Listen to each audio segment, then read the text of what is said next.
Welcome to GeoKloud Academy.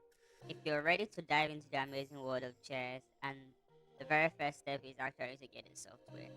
And the best place to start if you're not with funds is with QGIS because it's actually a powerful tool.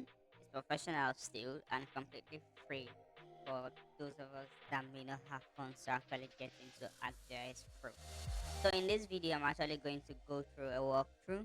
I'm going to walking you down on how to download the QGIS, and we're gonna actually be going through basic, easy steps to enable us understand things better in the download process.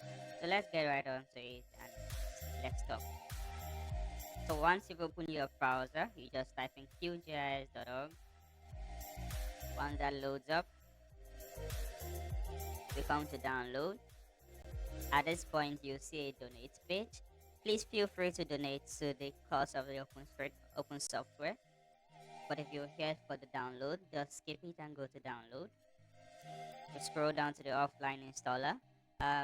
Because one thing you actually have to notice, there are different versions here, so you may want to ask what version do you download.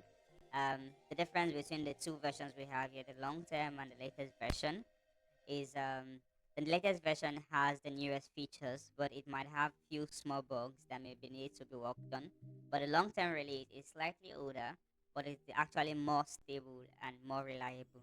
So for all beginners, I highly recommend you download a long-term version because all our tutorials you'll be watching will actually work perfectly well. So downloading is just as simple as clicking this and you will get your freshly baked QGIS first downloading. So, congratulations once again. I would like to ask, what is the very first project you want to work with on QGIS? Let me know in the comment section down below, and probably if we don't have a video for that, we'll actually pump one out right away. And if this guide was actually helpful, please give it a like and be sure to subscribe to GeoKloud Academy so you don't miss our next video. Thank you as always for watching, and I'll see you on the next one. As always, happy mapping.